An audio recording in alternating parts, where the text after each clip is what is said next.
I was 18 years old when I got married. I belonged to a very conservative family, a Baloch family, where good daughters never say no to their parents. My father wanted me to get married, and all I said was, if that makes you happy, I'll say yes. And of course, it was never a happy marriage. Just about after 2 years of getting married, about 9 years ago, I met a car accident. Somehow my husband fell asleep and the car fell in the ditch. He managed to jump out, saved himself. I'm happy for him. But I stayed inside the car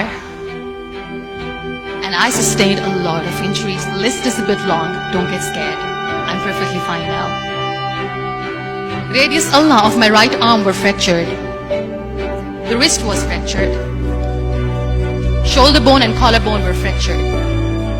My whole rib cage got fractured. And because of the rib cage injury, lungs and liver were badly injured. I couldn't breathe. I lost urine and bowel control. That's why I have to wear the bag wherever I go. But that injury that changed me and my life completely as a person and my perception towards living my life was the spine injury. 3 vertebrae of my backbone were completely crushed and I got paralyzed for the rest of my life. So this accident took place in a far-flung area in the outskirts of a very small province, Balochistan, where there was no first aid, no hospital, no ambulance. I was in the middle of nowhere in that toppled car. Many people came to rescue. They gave me CPR. They dragged me out of the car.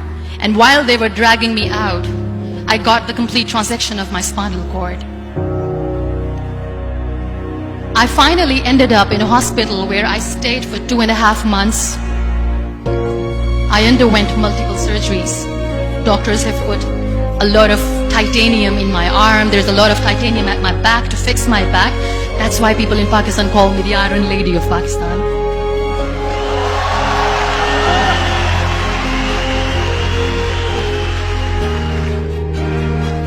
Those 2.5 months in the hospital were dreadful. I will not make up stories just to inspire you. I was at the verge of despair.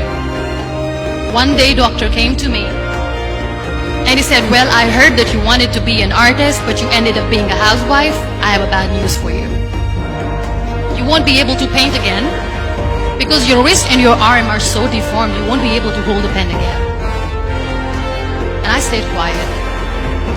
Next day, doctor came to me and said, your spine injury is so bad, you won't be able to walk again. I took a deep breath and I said, it's all right. The very next day, doctor came to me and said, because of your spine injury and the fixation that you have in your back, you won't be able to give birth to a child again. That day, I was devastated. I still remember, I asked my mother, why me? And that is where I started to question my existence. Why am I even alive? What's the point of living? I cannot walk, I cannot paint, fine, I cannot be a mother. And we have this thing in our heads, being women, that we are incomplete without having children. I am going to be an incomplete woman for the rest of my life. What's the point? So my mother said to me, this too shall pass. God has a greater plan for you. I don't know what it is, but He surely has.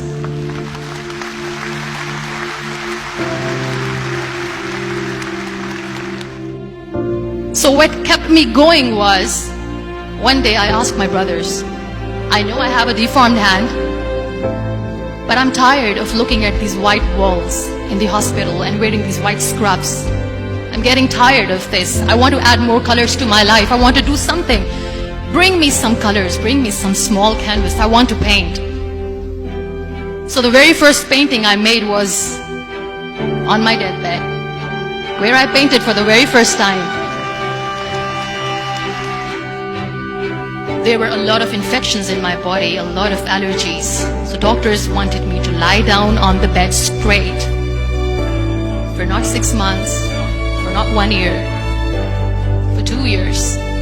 I was bedridden, confined in that one room, looking outside the window, listening to the birds chirping, and thinking maybe there will be a time when we'll be going out with the family and enjoying the nature. That was the time where I realized how lucky people are, but they don't realize. And you know how it all began? That day I decided that I'm going to fight my fears. We all have fears. Fear of unknown, fear of known, fear of losing people, fear of losing health, money. We want to excel in career, we want to become famous, we want to get money. We are scared all the time. So I wrote down one by one all those fears. And I decided that I'm going to overcome these fears one at a time. Do you know what was my biggest fear? Divorce. Work. But the day I decided that this is nothing but my fear, I liberated myself by setting him free. And I made myself emotionally so strong that the day I got the news that he's getting married, I sent him a text that I'm so happy for you and I wish you all the best. And he knows that I pray for him today.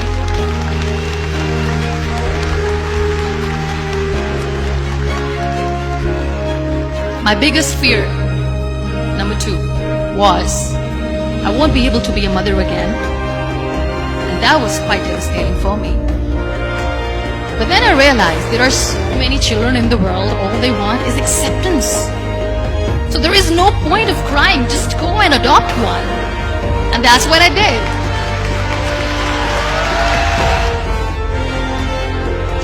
So when you accept yourself the way you are, the world recognizes you.